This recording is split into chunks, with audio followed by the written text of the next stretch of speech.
Oke, Assalamualaikum warahmatullahi wabarakatuh. Perkenalkan, kami Hai. dari kelompok 5. Hari ini kami akan membahas informa konsen dan informa choice dalam layanan kesehatan dan layanan fisioterapi. Sebelum lanjut ke materi, izinkan kami memperkenalkan diri terlebih dahulu.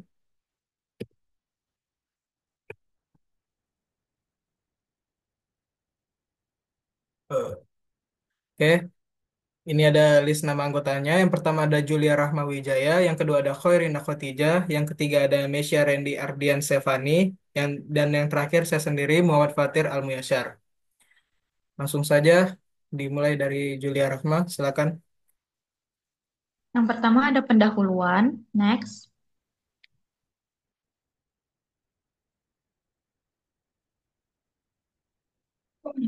Latar belakang. Pelayanan kesehatan melibatkan hubungan kepercayaan antara dokter dan pasien yang disebut transaksi terapeutik.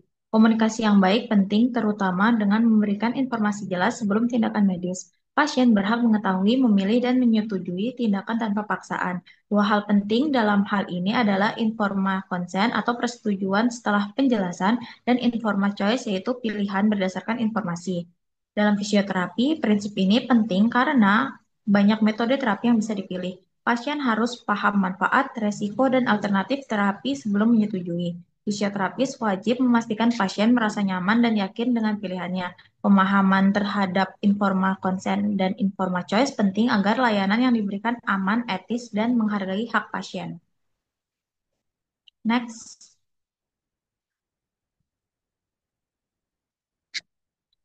Tujuan pedoman yaitu satu, memberikan pemahaman dasar tentang informa choice dan informa consent dalam layanan kesehatan, khususnya fisioterapi. Yang kedua, menjelaskan pentingnya keterlibatan pasien dalam pengambilan keputusan terapi. Ketiga, mendorong fisioterapis menerapkan prinsip etika dengan menghargai hak pasien. Yang keempat, meningkatkan kualitas komunikasi antara fisioterapis dan pasien. Dan yang terakhir, menjadi acuan praktis dalam pelaksanaan informa consent dan informa choice yang etis dan sesuai standar. Ruang lingkup yang pertama ada pengertian informa choice dan informa consent dalam pelayanan kesehatan. Pentingnya peran kedua konsep tersebut dalam hubungan pasien dan tenaga kesehatan. Tiga, ada proses informasi dan pengambilan keputusan sebelum terapi fisioterapi. Yang keempat, tanggung jawab fisioterapis dalam memberi informasi yang jelas dan mudah dipahami. Yang kelima, prinsip etis dan profesional dalam layanan fisioterapi. Dan yang terakhir ada tantangan penerapan informa choice dan informa consent di praktik fisioterapi. Next.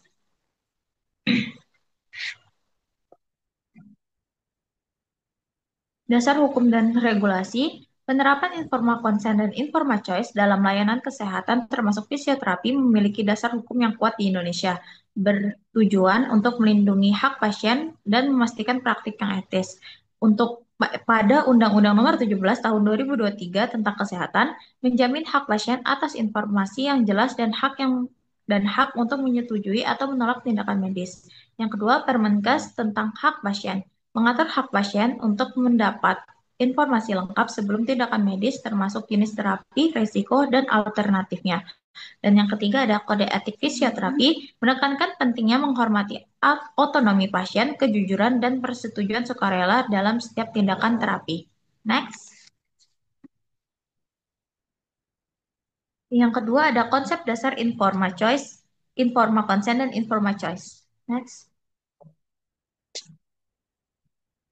Informa konsen merupakan persetujuan yang diberikan oleh pasien terhadap tindakan medis setelah menerima penjelasan yang jelas dan lengkap dari tenaga medis mengenai prosedur yang akan dilakukan, termasuk manfaat, resiko, dan alternatifnya.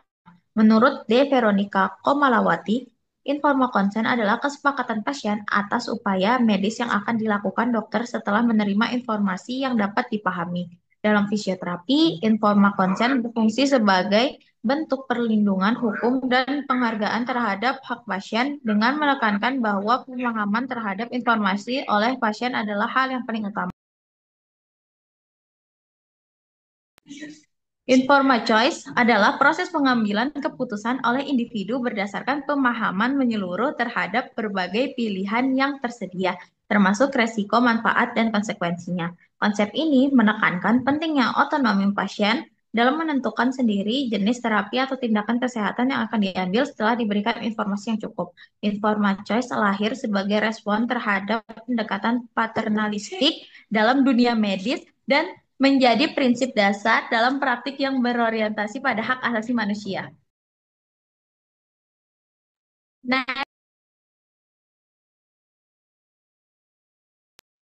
perbedaan. Informal consent lahir berfokus pada legalitas persetujuan yang diberikan kepada tenaga kesehatan sebelum tindakan dilakukan, menjadikannya penting dari sudut pandang profesional.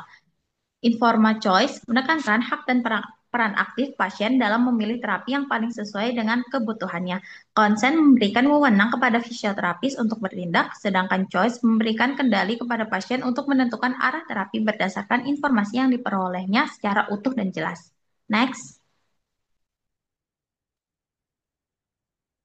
Konsep dasar itu ada autonomi, menjamin hak setiap individu untuk menentukan tindakan yang berkaitan dengan tubuh dan kesehatannya sendiri. Profesional kesehatan wajib menghormati keputusan pasien bahkan jika tidak sejalan dengan rekomendasi medis. Keterbukaan menuntut adanya informasi yang lengkap, jujur, dan mudah dimengerti tentang tindakan medis, termasuk resiko, manfaat, dan alternatifnya.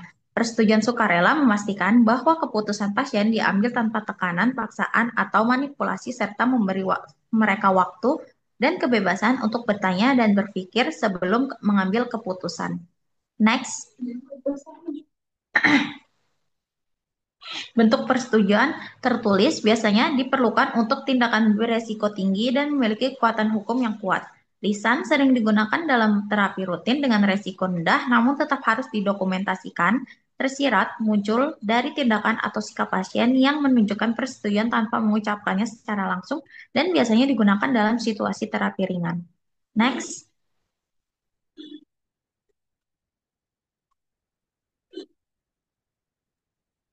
Baik, yang ketiga ada informed consent dalam layanan kesehatan umum. Next. Kapan informed consent diperlukan? Informed consent diperlukan sebelum melakukan tindakan medis dan saat tindakan medis yang dapat menimbulkan dampak signifikan pada tubuh pasien. Informed consent yang diberikan harus lengkap dan benar mengenai rencana pengobatan dan prosedur medis yang akan dilakukan, termasuk segala resiko dan kemungkinan efek samping yang bisa terjadi. Next.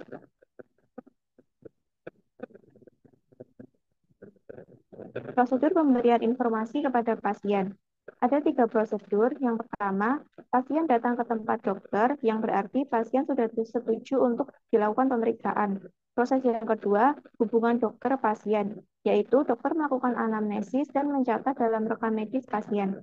Proses yang ketiga, dokter mulai melakukan pemeriksaan fisik dan penunjang, kemudian menyimpulkan penyakit dan memberi pengobatan serta nasihat dan anjuran tindakan medis. Next.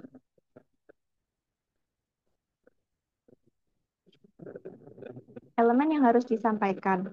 Yang pertama ada diagnosis dan kondisi pasien. Yang kedua ada tujuan dari tindakan medis yang akan dilakukan. Yang ketiga resiko dan komplikasi, efek samping, infeksi, atau reaksi dari prosedur.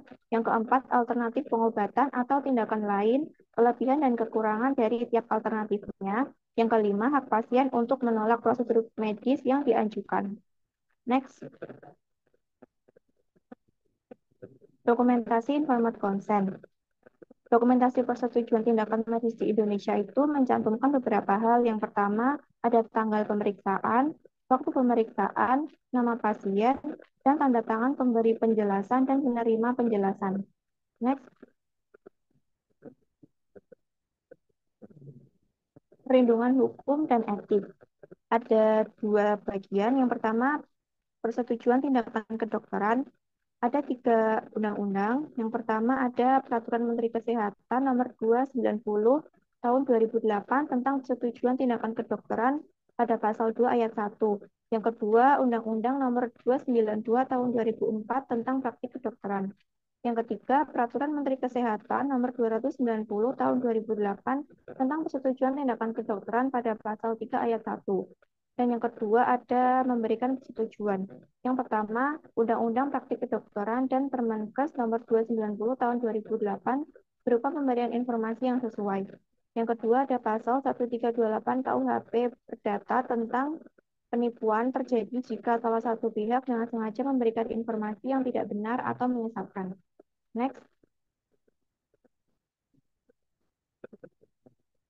Yang keempat ada informed consent dalam layanan fisioterapis. Next.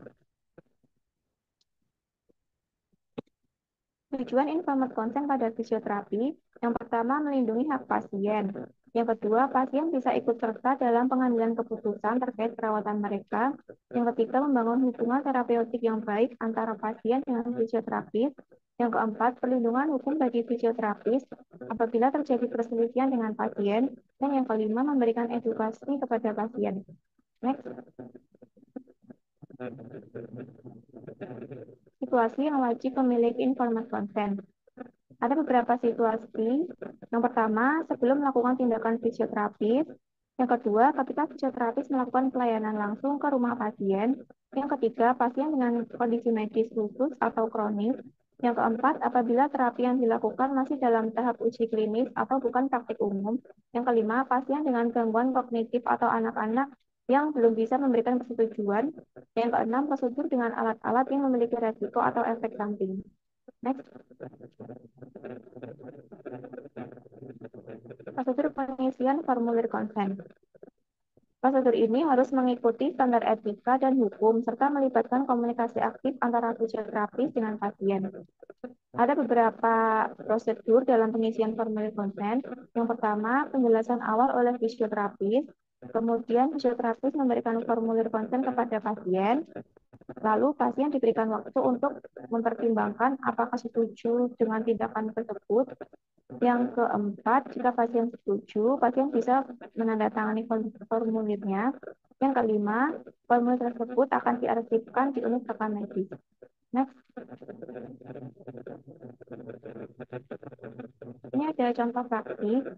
Ada contoh praktik dari terapi manual, modalitas, dan elektroterapi. Kalau untuk contoh praktik terapi manual itu, fisioterapis bisa menjelaskan bahwa terapi manual itu merupakan terapi untuk meningkatkan mobilitas dan mengurangi nyeri. Kemudian menjelaskan juga tentang resiko dari terapi manual seperti rasa tidak nyaman, kelelahan otot, atau cedera jaringan. Kemudian fisioterapis juga memberikan alternatif lain seperti latihan mandiri atau penggunaan alat bantu. Next.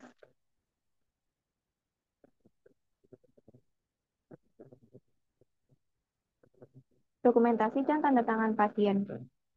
Dokumentasi dan tanda tangan pasien adalah bagian krusial dari proses informed consent dalam fisioterapi. Fungsi dari dokumentasi dan tanda tangan itu ada beberapa. Yang pertama, sebagai bukti persetujuan pasien dengan tindakan yang akan dilakukan. Yang kedua, bukti perlindungan hukum bagi fisioterapis. Dan yang ketiga, menjadi bagian dari rekam medis yang akan diarsipkan secara sistematis. Next.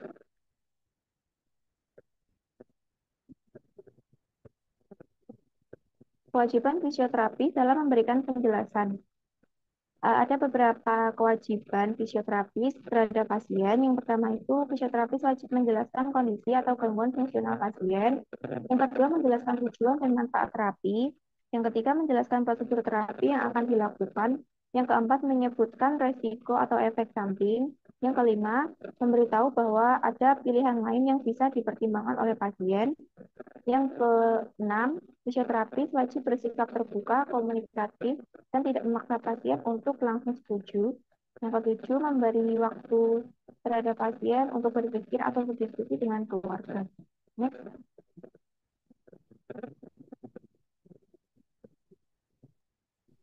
Yang kelima yaitu informed choice dalam layanan kesehatan. Next. Divisi dan relevansi dengan hak pasien. Informed choice atau keputusan medis yang dibuat pasien secara sadar dan sukarela setelah menerima informasi lengkap dari tenaga kesehatan mencakup yang pertama kondisi kesehatan, yang kedua manfaat dan resiko tindakan, yang ketiga alternatif pengobatan, relevansi dengan hak pasien, yaitu hak atas informasi atau tahu kondisi dan pilihan yang tersedia, hak atas otonomi, yaitu hak bebas menentukan tindakan medis. Yang ketiga, hak untuk informed consent, yaitu persetujuan setelah paham informasi. Dan yang terakhir, hak atas perlindungan hukum dan keselamatan. Next.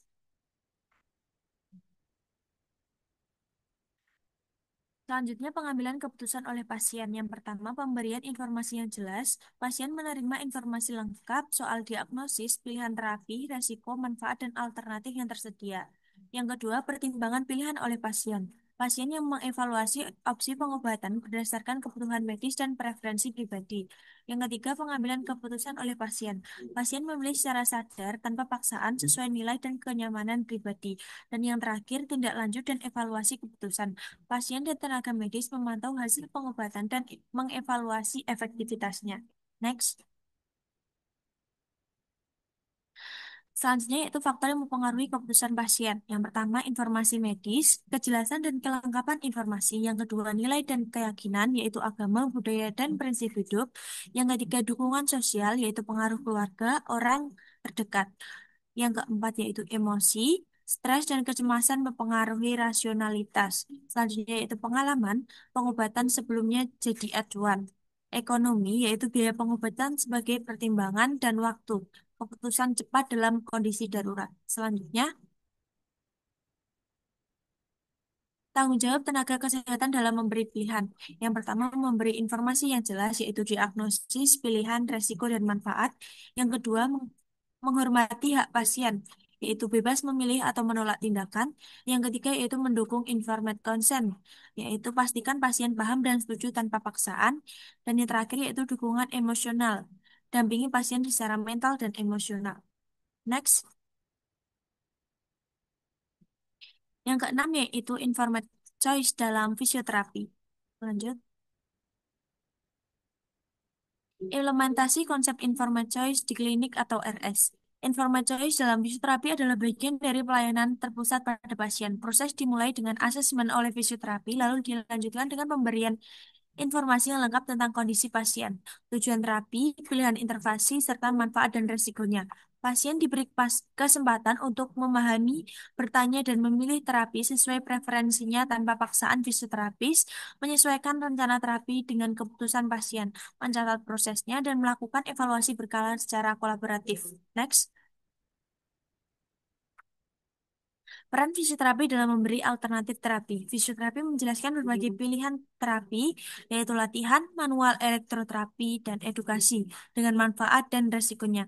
Pilihan disesuaikan dengan kondisi dan preferensi pasien tanpa paksaan. Tujuannya agar pasien merasa dilibatkan dan dihargai dalam proses terapi. Next.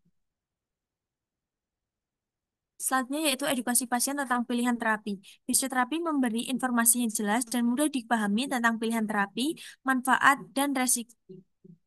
resiko, dan hasil yang mungkin. Edukasi ini membantu pasien membuat keputusan yang tepat dan merasa percaya diri, serta terlibat dalam proses perawatan. Next.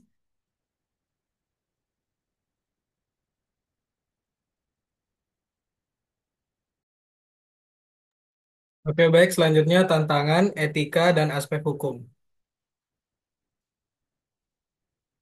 Satu, kendala dalam penerapan di lingkungan. Rendahnya literasi kesehatan membuat pasien sulit memahami informasi medis.